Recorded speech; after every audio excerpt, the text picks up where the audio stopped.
on clarinet. And now, my very, very special popular request, something out of the ordinary from our programme. Will you welcome back Lily Benjamin? There you go.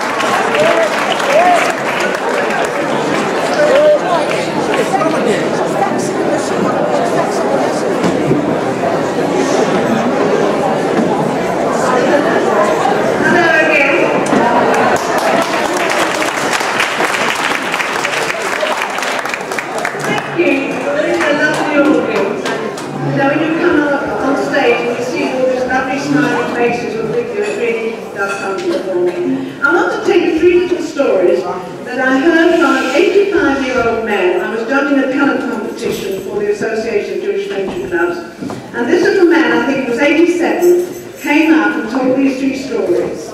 But he wouldn't come to the final because he couldn't make his way to Urban House. So I said that I would repeat the stories. And these are the stories. There's a beautiful jewellery shop on Dizengoff. You all know Dizengoff? Lovely, one of the top jewellery shops, like Tiffany's. And one day, a great big elephant breaks into the window of the jewellery shop, cups all the best jewellery, the bracelets and the tiaras and the rings and the watches. Poor man's going ashore. Calls the Israeli police, and he tells them, he said, I'm sitting waiting for customers. Suddenly our big elephant breaks into my window and steals all the jewellery. The police said, Mr. Kelly, what sort of an elephant was it? Was it a South African elephant? Was it an Indian elephant? I don't know about elephants. Did it have large ears or did it have small ears? He said, I don't know if an elephant. Can't you tell us something about this elephant? Yes, he was wearing a stocking over his head.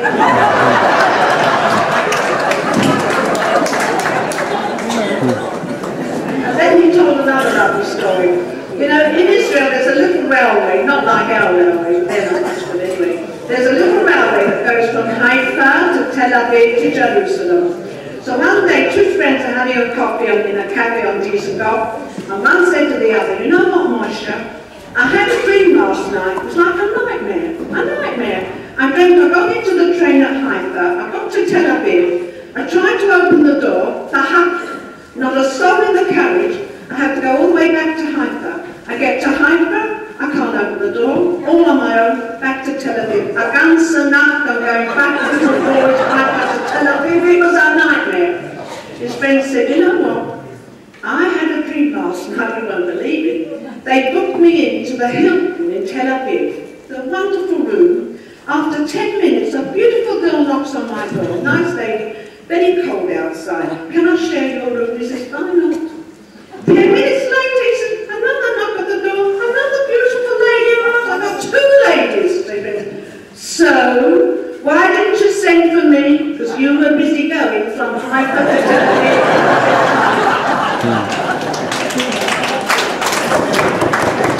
And the third one he told was lovely. So an American lady arrives at the airport, Israeli airport, with her dog. And the dog has to go into quarantine. So as they're strapping the dog away, the one customer says to the other, he said, he said, Moshe, the dog is dead. Oi, they said, you know what these Americans are like? What are we going to do? They scour the whole of Israel to find exactly the same dog. Comes the day quarantine's over, they leave the dog in to the American lady. That's not my dog, I want my dog to be buried in Israel.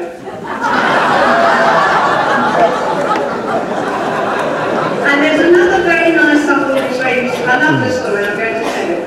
So, when you go to Israel, you've always got somebody that knows somebody who knows someone that you can visit. So this man from Texas was visiting and embraced somebody in Israeli living. And he was given hospitality, spent a very nice day with this man. And as the Texan was leaving, the man said so proudly, he said, well, it's been lovely having you. He said, and look, he said, all this is my land. He said, all this lovely piece of land. I'm so proud, it's all mine. The Texan said, you know, he said, I get into my car at 6 a.m. in the morning, and I don't get out of my car till 6 p.m. at night. And the Israeli said, you know what? He said, I had a car like that once, but I sold it. Which I thought was lovely. then there's golf. There's so many stories, you know, I'm trying to think of a couple of golfing stories. A Jewish man moves into a beautiful house. Oh, I must tell you, I forgot to mention this.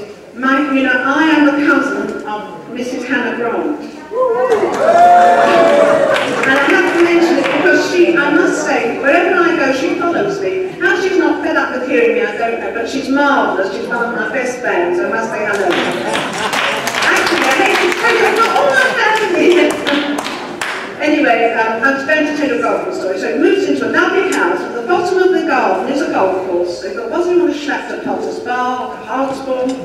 So he goes up to the secretary. He said, look, Mr. Secretary, your golf course is at the foot of my garden. I would like to join your golf club. So the secretary said, I'm very sorry, sir, we're full up. We all know why. Anyway, he goes up again to see the secretary. He says, look here, Mr. Secretary, I would very much like to join your club. So the secretary said, well, I'll tell you what, maybe if we made a few changes. So the Jewish man takes out his wallet and hands over a £50 note and another one and another one and another one. He said, maybe instead of Cohen, you could put Cohen Smythe.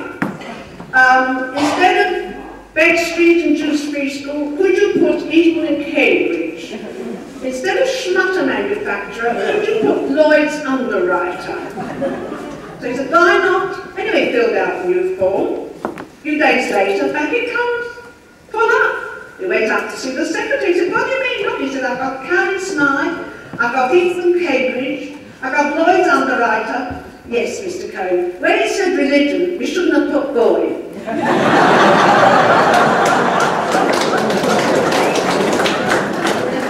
I know there's so many, there's another lovely holiday joke that I'd like to tell you. The Jewish man went to Rome, so he didn't go to see the Pope, he went to Shul. There's a lovely shul in Rome, we've got beautiful shuls there. When he got back to his hotel, one of the residents, Jewish resident, came up to him and said, Mr. Cohen, I want to tell you something that is going to make you a rich man. The Pope is dead, but the world must not know till September the 25th. They've got to have a meeting, smoke's got to come out the chimney, go home, have a bet. Goes home, goes to William Hill.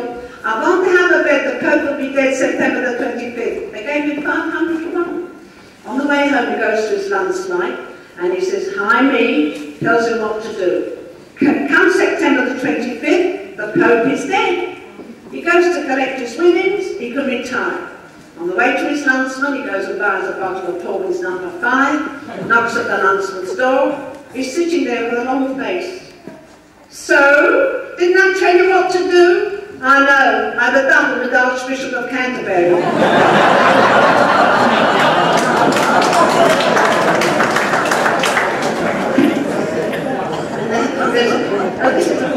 I don't know whether you've heard this one, there's a couple that I heard the other day. So there was a rabbi and a Catholic priest, and they both happened to be travelling back from Israel together, sitting side by side on the plane. And as they approached England, there came a message over the intercom, ladies and gentlemen, there is thick fog at London Airport, and unfortunately this plane will have to be diverted to Manchester. Well, what could they do? Well, with that, it became a little dark, and the rabbi had to daven Mincha Maariv. He stands up, and he's davening and shuffling and davening and shuffling, sat down. Came another message, ladies and gentlemen, the fog has now cleared, and we can now land at London Airport. So the priest turned around to the rabbi, he said, Rabbi, I'm so impressed. You prayed, and it came true. He said, Father, not this time. He said, I live in Manchester.